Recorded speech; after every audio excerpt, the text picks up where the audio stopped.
మునుగోడులో జరుగుతున్న ఎన్నికల ప్రక్రియను చూస్తుంటే ప్రజాస్వామ్యాన్ని నవ్వుల పాలు చేస్తున్నట్లుగా ఎన్నికల సంఘాన్ని వెక్కిరిస్తున్నట్లుగా ఉందని తెలంగాణ జనసమితి అధ్యక్షుడు ప్రొఫెసర్ కోదండరామ్ అన్నారు. మునుగోడులో అధికార దుర్వినియోగం జరుగుతుందని, మద్యం ఏరులై పారుతుందని ఆరోపించారు. ఇక్కడ ఎన్నికల ప్రధాన అధికారి గారు మునుగోడులో అభ్యర్థులను కలుస్తానని మాట ఇచ్చి వారు కలవలేకపోయారు. ఈ విషయంలో రాష్ట్ర కేంద్ర ఎన్నికల సంఘాలకు ఫిర్యాదు చేసిన ఎటువంటి చర్యలు తీసుకోలేదని ఆరోపించారు. నాంపల్లిలోని టీజేఎస్ ఆఫీస్ వేదికగా విమర్శలు చేశారు.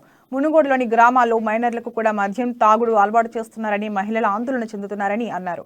ఏకంగా ఓ మంత్రి మద్యం పోస్తూ తాను చేసిన పనిని సమర్థించుకున్నాడని మండిపడ్డారు. మంత్రులు పార్టీ కార్యక్రమాలకు ఎస్కార్టులను ఉపయోగిస్తున్నారని, ఇంత జరుగుతున్న అధికారులు చూసి చూడనట్లుగా వ్యవహరిస్తున్నారని ఆరోపించారు.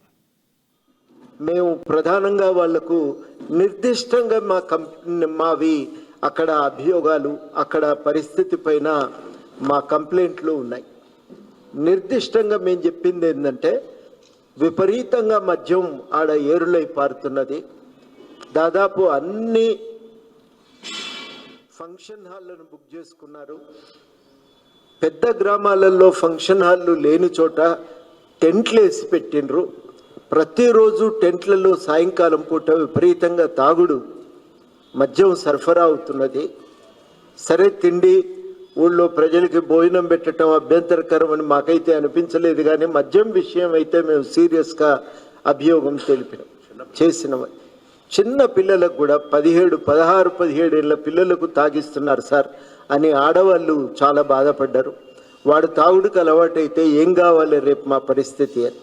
కుటుంబ జీవితము సంపూర్ణంగా విచ్ఛిన్నమైపోతున్న సందర్భం ఇది. మన సంస్కృతి పూర్తిగా నాశనం అయిపోతున్న పరిస్థితి. ఒకరికొకరం కాకుండా అయిపోతున్నాం ఇంట్లో అని ఆడవాళ్ళు మాట్లాడుతుంటే కూడా మేము విన్నాం. ఈ విషయం గురించి మేము ప్రస్తావన చేసినాం.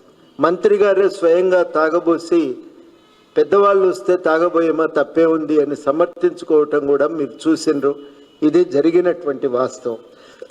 రెండోది ఏంటంటే, విపరీతంగా ప్రతి పార్టీ తరఫు నుంచి విపరీతంగా వాహనాలు, దాదాపు భారతదేశంలో ఎన్ని మోడల్స్ ఉన్నాయో అన్ని మోడల్ కార్లు మనకు మునుగోడులో కనబడ్డాయి. చాలా ప్రాంతాల్లో ఆ ట్రాఫిక్ జామ్లు అవుతూ ఉన్నాయి, అన్ని కార్లు తిరుగుతూ ఉంటాయి. ఈ కార్లను మీరు పర్మిషన్లు ఇచ్చారా?